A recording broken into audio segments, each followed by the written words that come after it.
जय जिनेन्द्र सभी को। चलिए आज की स्वाध्याय कक्षा हम सभी प्रारंभ करते हैं। दोनों हाथों को जोड़ करके सबसे पहले मंगलाचरण पढ़ेंगे और इसके पश्चात हम आगे की गाथाओं पर चर्चा करेंगे। जीवम जीवम दब्बम जिणवड़वस हेण जेणणी दिठम देविंद विंद वंदम वंदे तम सवदा सिरसा। चलिए अब आपको बताएं कि पिछली कक्षा में हमने पुद्गल द्रव्य की मतलब अजीब द्रव्य के भेद पढ़े थे, जिसमें हमने पहला पढ़ा था पुद्गल। धर्म धर्म आकाश काल आदि भी पढ़े थे। तो जिसमें से पहला जो द्रव्य है वह कौन सा है? पुद्गल द्रव्य है। तो पुद्गल द्रव्य के विषय में आज हमें चर्चा करनी है। तो आपको बता दें कि इस गाथा में हम पढ़ेंगे पुद्गल द्रव्य की 10 पर्यायें। पुद्गल द्रव्य की कितनी पर्यायें होती हैं? 10 पर्यायें। तो उन 10 पर्यायों के बारे में हम चर्चा करते हैं। चलिए गाथा का उच्चारण। सद्दो बंदो सुहमो ठूलो संठान भेदितम छाया उज्जो दादव सहिया पुग्गल दब्बस्य पज्जाया। देखिए क्या कह रहे हैं यहाँ पर आचार्य भगवान कि पुद्गल द्रव्य की 10 पर्यायें कौन कौन सी हैं? सद्दो मतलब शब्द, बंधो मतलब बंध, सुहमो मतलब सूक्ष्म, थूलो मतलब स्थूल, संठान मतलब संस्थान, संस्थान ठीक है। इसके बाद संस्थान का अर्थ वैसे सामान्य से होता है आकार। भेद, फिर तम, तम मतलब अंधकार, छाया ठीक है, जो परछाई होती नहीं छाया वो। इसके बाद उज्जोत मतलब उद्योत, फिर आदव सहिया मतलब आतप से, सहिया मतलब सहित, पुग्गल दब्बस मतलब पुद्गल द्रव्य की, पज्जाया मतलब पर्यायें होती हैं। पुद्गल द्रव्य की पर्यायें किन किन से सहित होती हैं? शब्द से, बंध से, फिर सूक्ष्म, स्थूल, संस्थान, भेद, तम मतलब अंधकार, छाया, उद्योत और आतप। ये सब पुद्गल द्रव्य की क्या है? 10 पर्यायें हैं। अब इनके बारे में हम समझते हैं। देखिए भावार्थ में क्या कह रहे हैं कि द्रव्यों की अवस्था पर्याय है। द्रव्य की जो अवस्था विशेष है वह क्या है? पर्याय है। जैसे अभी जीव द्रव्य है तो अभी हम सब मनुष्य पर्याय में है, तो जीव द्रव्य की ये मनुष्य पर्याय क्या है? अवस्था है ठीक है। पुद्गल द्रव्य 10 प्रकार की अवस्थाओं में रहता है। अब पुद्गल द्रव्य की ऐसी कितनी अवस्थाएं होती हैं? 10 प्रकार की अवस्थाओं में रहता है। एक तो रहता है शब्द रूप, क्योंकि जो हम जो शब्द बोलते हैं ये सब क्या है? पुद्गल हैं। शब्द कैसे हैं? पुद्गल हैं ये ठीक है। तो शब्द के लिए क्या? भाषा वर्गणा के स्कंदों का जो ध्वनि रूप परिणमन है वह क्या है? शब्द है। भाषा वर्गणा के स्कंद क्या होते? ध्वनि रूप।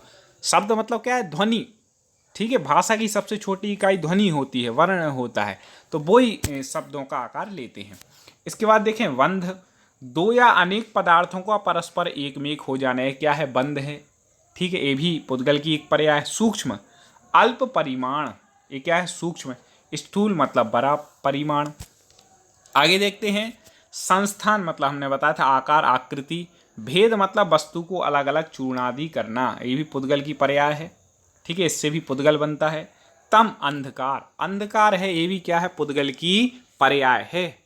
तम मतलब अंधकार। तम नाम की पर्याय पूरे तीनों लोकों में व्याप्त है ठीक है। अंधकार वैसे पूरे तीनों लोकों में भरा है। अब जहां पर सूर्य के प्रकाश या कल्प वृक्षों का प्रकाश या प्रकाश के कोई साधन है वहां पर तो प्रकाश है, और जिन जगहों पर कोई प्रकाश के साधन उपलब्ध नहीं है वहां पर क्या है? अंधकार है ठीक है। तो ये तम नाम की पर्याय। फिर छाया, किसी पदार्थ के निमित्त से प्रकाशयुक्त अथवा स्कंद पदार्थ का प्रतिबिंब होना, जो प्रतिबिंब छाया पड़ती है वह। फिर उद्योत मतलब विशिष्ट शीतल प्रकाश, विशिष्ट प्रकार का जो शीतल प्रकाश है वह क्या है? उद्योत। जैसे कहते हैं कि चंद्रमा इत्यादि का ठीक है। और आतप, जो सूर्य के निमित्त से उष्ण प्रकाश होता है वह क्या है? आतप है ठीक है। तो आतप और उद्योत आप लोग इसको भी समझ गए होंगे। तो इस प्रकार से 10 प्रकार की पुद्गल द्रव्य की पर्यायें होती हैं। चलिए अब अगली गाथा देखते हैं। अगली गाथा में हम पुद्गल द्रव्य के बाद धर्म द्रव्य के विषय में पढ़ेंगे कि धर्म द्रव्य का क्या स्वरूप है। देखिए धर्म अलग चीज है और धर्म द्रव्य अलग चीज है। जो लोग स्वाध्याय नहीं करते उनसे पूछो आप धर्म द्रव्य की परिभाषा बताओ, तो उन्हें लगेगा कि ये धर्म की परिभाषा पूछ रहे हैं। नहीं, धर्म द्रव्य अलग है। वह क्या है उसके बारे में हम पढ़ते हैं। देखें, गई परिणयान धम्मो पुग्गल जीवाण गमन सह यारी तोयम जह मच्छाणम अच्छंताणे विषोणे। देखिए, धर्म द्रव्य की परिभाषा पर हम सभी लोग चर्चा कर रहे हैं। क्या कह रहे हैं? गई परिणयान धम्मो, गई मतलब गमन करने में, परिणयान मतलब परिणत, धम्मो मतलब धर्म द्रव्य, किसको? पुद्गल जीवाण मतलब पुद्गल और जीवों को, जो गमन करने में परिणत हैं, ऐसे पुद्गल और जीवों को।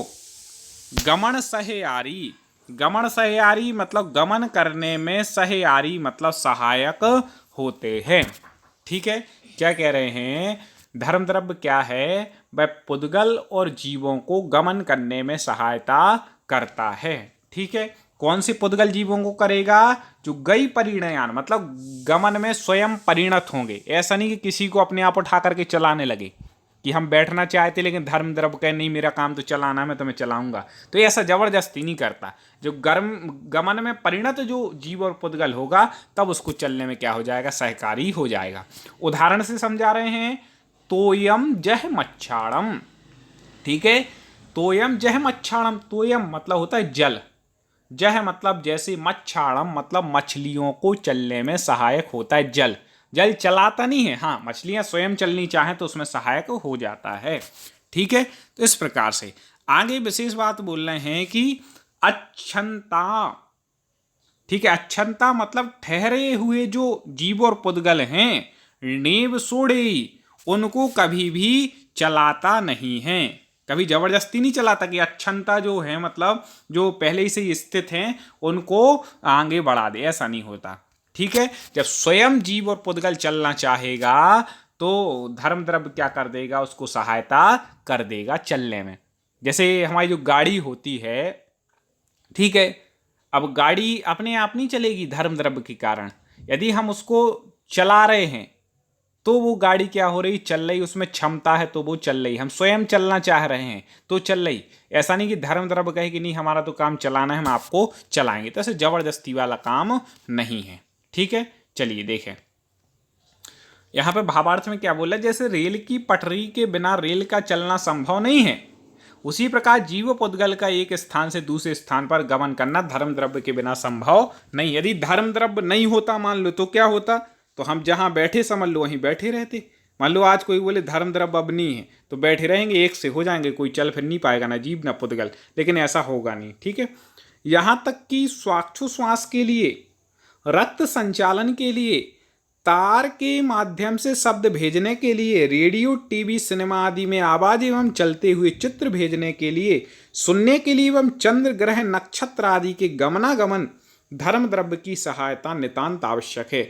जो भी क्रियाएं हो रही हैं, जो ऐसा ही परिवर्तन दिख रहा है, चलना दिख रहा है, सब किसके कारण है? धर्म द्रव्य के कारण। धर्म द्रव्य के अभाव में ये क्रियाएं नहीं हो सकती, याद रखिएगा। आधुनिक विज्ञान भी कहता है कि ब्रह्मांड में जीव और पुद्गल को चलने के लिए एक माध्यम की आवश्यकता होती है। वह माध्यम है इथर। ठीक है, उसको विज्ञान क्या कहता है? इथर कहता है। इसी धर्म द्रव्य को विज्ञान ने इथर नामक तत्व माना है। धर्म द्रव्य एक है, अरूपी है, संपूर्ण लोक में व्याप्त है तथा गमन में उदासीन रूप से सहायक है। ठीक है, उदासीन रूप से है। तो धर्म द्रव्य कितना है? एक है, अरूपी है, आंखों से दिखाई नहीं देता। कोई बोले हमें दिख ही नहीं रहा धर्म द्रव्य, और संपूर्ण लोक में क्या है? व्याप्त है। इस प्रकार से हमने धर्म द्रव्य के विषय में चर्चा की। अब अगली गाथा देखते हैं। अगली गाथा का उच्चारण करते हैं। अधर्म द्रव्य के विषय में हमें इस गाथा के विषय में पढ़ना है। देखिए, ठाण जुदाण अधम्मो पुग्गल जीवाण ठाण सह यारी, छाया जह पहियाणम गच्छन्ताणे विशोधरई। देखिए क्या कह रहे हैं। अब धर्म द्रव्य का काम क्या था? चलाने का। तो अधर्म द्रव्य का काम क्या है? ठहराने का। ठीक है, कैसे है वो पढ़ते हैं। ठाण जुदाण अधम्मो, ठाण जुदाण मतलब ठहरते हुए, पुग्गल जीवाण पुद्गल और जीवों के लिए, ठाण सहयारी, ठाण मतलब बैठने में, ठहरने में, सहयारी मतलब जो सहायक कारण है। ठीक है, वह क्या? अधम्मो मतलब अधर्म द्रव्य है। अधर्म द्रव्य कैसा है? पुद्गल और जीवों के लिए क्या? ठहरने में सहायक होता है। ठीक है, कैसे? तो छाया जह पहियाड़म, जिस प्रकार से छाया पहियाड़म, जह मतलब जैसे, पहियाड़म मतलब पथिकों के लिए। जैसे कोई पथिक होता है, ठीक है, अब वो कहीं चला जा रहा है, बहुत ज़्यादा धूप है, तो छाया कहीं वृक्ष की मिल जाए तो वो एक काम ऐसा नहीं करती, वृक्ष की छाया उस पथिक को अपने पास खींच के बोले नहीं तुम तो यहीं बैठो, ऐसा कभी नहीं करती। वो क्या करती, उसको सहायता कर देती है। तो ऐसी अधर्म द्रव्य क्या है, हमें जबरदस्ती नहीं ठहराता है, जबरदस्ती बिठाता नहीं है।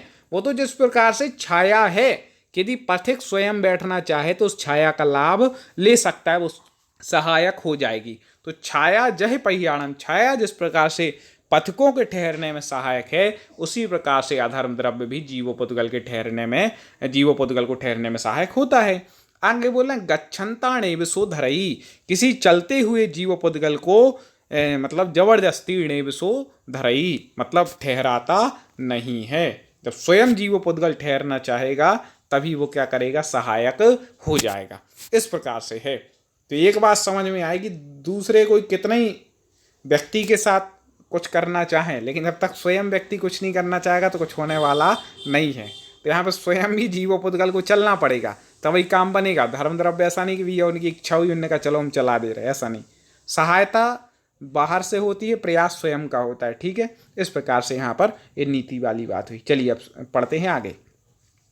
जैसे ठहरते हुए पथिक को वृक्ष की छाया उदासीन रूप से ठहरने के लिए सहायक होती है, ठीक है, उसी प्रकार ठहरते हुए जीवोपद्गल को अधर्म द्रव्य ठहरने में, ठीक है, तो ठहरने में क्या होती है, उदासीन रूप से सहायक कारण है। यदि अधर्म द्रव्य नहीं होता तो विश्व के संपूर्ण जीव एवं पुद्गल अनिश्चित एवं अव्यवस्थित हो जाते, चलते ही रहते, कुछ भी ठहरता नहीं। आप मान लो मोबाइल से पढ़ रहे तो मोबाइल ऐसे ऐसे घूमता रहता, ऐसे नहीं पढ़ पाते, फिर कुछ नहीं हो पाता। टेबल के ऊपर पुस्तक रखने पर दूसरे समय में पुस्तक वहाँ पर नहीं रहती, गाड़ी के रोकने पर भी गाड़ी नहीं रुकती, यहाँ तक कि संपूर्ण विश्व अपनी इच्छा से यत्र तत्र फैलकर अव्यवस्थित हो जाता। तो अधर्म द्रव्य हमारे ऊपर उपकार कर रहा है ठहरने रूप। विज्ञान में से मीडियम ऑफ रेस्ट की संज्ञा प्राप्त है। तो विज्ञान भी मानता है कि कोई ऐसी शक्ति है जो हमें ठहराती है, कोई ऐसी शक्ति है जो चलाती है, क्योंकि हमारा जो जैन धर्म है वह बिल्कुल वैज्ञानिक धर्म है, इसमें कोई दो मत नहीं है। और जितनी भी इसमें बातें बताएंगे, जो जो सिद्धांत हैं, वो कहीं ना कहीं विज्ञान उसका अनुसरण करता है। हमारे तत्व सूत्र जी का जो 5वां अध्याय है, उसकी कुछ बातों को लेकर के वैज्ञानिक खोज करते उसमें इतने विस्तार से बतलाया है। तो इस प्रकार से वैज्ञानिक धर्म है, और हम सभी का सौभाग्य है कि हम जैन कुल में जन्म हुए हैं, और सौभाग्यशाली हैं कि हम माँ जिनवाणी का सब लोग स्वाध्याय कर रहे हैं। इसी तरीके से आप लोग जिनवाणी की आराधना करते रहें, स्वाध्याय करते रहें, और इस लिंक को और भी इस चैनल की लिंक को आगे शेयर करें, जिससे नए नए लोग स्वाध्याय से जुड़ सकें, वो भी माँ जिनवाणी का स्वाध्याय कर सकें। तो पुनः अगली कक्षा में हम सभी लोग आगे पढ़ेंगे। जो पिछली कक्षाएं नहीं पढ़ पाए वो चैनल पर सिलेक्ट करके प्ले लिस्ट में जा कर के, जिन यदि कोई बुजुर्ग हो नहीं जानते हो प्ले लिस्ट खोलना, तो अपने बच्चों से पोतों से बता दे, तो वो आपको प्ले लिस्ट में ले जा कर के सारे आप और वीडियो देख सकते हैं। तो चलिए पुनः मुलाकात होगी अगले वीडियो के साथ, और पुनः हम चर्चा करेंगे कुछ गाथाओं पर। जय जिनेंद्र।